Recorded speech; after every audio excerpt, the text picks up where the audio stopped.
វីរៈគឺជាស្ដេចគ្រុឌដែលឆ្លក់មកវែងនឹងការវឹកហាត់គេបានមើលតម្រាមួយប្រសិនបើគេចង់ហាត់សម្រេចគេត្រូវតែយកដួងព្រលឹងរបស់មច្ឆាដ៏ស្លាប់ប៉ុន្តែមច្ឆាគឺគ្មានស្លាប់ទេគេក៏បានសម្រេចចិត្តថានឹងចុះទៅក្នុងដែនទឹកម្ដងមិននឹកស្មានថានៅដែនទឹកមានមច្ឆាដ៏ស្រស់ស្អាតដែលមានឈ្មោះថាសោភានាងគឺជាមច្ឆាដែលស្រស់ស្អាតជាងគេក្នុងចំណោមហ្វូងមច្ឆាទាំងឡាយនាងអាចក្រឡាខ្លួនជាមនុស្សស្រីដ៏ស្រស់ស្អាតក៏បានក្រឡាខ្លួនជាមច្ឆាដែលមានកន្ទុយជាត្រីក៏បានពេលនោះវីរៈក៏បានជួបនាងវីរៈបានចាប់ផ្ដើមសារសងស្នេហាជាមួយនឹងនាងមិនយូរប៉ុន្មាននាងមច្ឆាក៏បានលងស្នេហ៍វីរៈវិញពួកគេទាំងពីរនាក់ក៏បានរស់នៅជាមួយគ្នាយ៉ាងសុខក្សេមក្សាន្តលុះថ្ងៃមួយសោភាក៏មានកូនរបស់ពួកគេក៏បានកើតឡើងកូនរបស់ពួកគេកើតមកគឺជាមច្ឆាដ៏ស្លាប់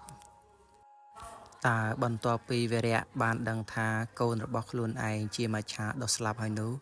តើវីរៈសម្រេចចិត្តថានឹងយកដួងព្រលឹងរបស់កូនខ្លួនដើម្បីវឹកហាត់ដែរឬទេសូមរងចាំតាមដានទស្សនាភាគបន្តបុត្រាដែលជាស្ដេចនាគគ្រប់គ្រងដែនទឹកទ្រង់ក៏បានដឹងរឿងរវាងសោភានិងស្ដេចគ្រុឌដែរទ្រង់ក៏បានណែនាំសោភា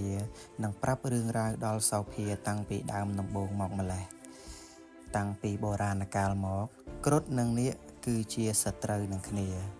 នៅសុកគ្រុឌបែរជាចុះមកដែនទឹកហើយបែរជាតាក់ទងជាមួយនឹងនាងមច្ឆាទៀតច្បាស់ជាមានអាចកំបាំងមិនខានតែស្នេហាធ្វើឲ្យមនុស្សខ្វាក់ភ្នែកធ្វើម្ដេចនឹងសោភាគិតច្រើនទៅលុះថ្ងៃមួយគ្រុឌពិតជាបានលួចយកបោះស្បាទៅមែនសោភាក៏បានទៅសុំអង្វរឲ្យស្ដេចនាគជួយស្ដេចនាគក៏យល់ព្រមរីឯគ្រុឌវិញក៏បានរៀបចំពិធីដើម្បីស្រូបយកព្រលឹងរបស់បោះស្បាដើម្បីឲ្យខ្លួនឯងពូកែក៏ប៉ុន្តែគ្រុឌបានទុកព្រលឹងមួយឲ្យបោះស្បាគឺគេស្រូបតែ9ព្រលឹងតែប៉ុណ្ណោះស្ដេចនាគក៏បានរកឃើញទីតាំងរបស់ពួកគេហើយស្ដេចនាគក៏បានលបចូលទៅក៏ប៉ុន្តែស្ដេចគ្រុឌក៏បានដឹង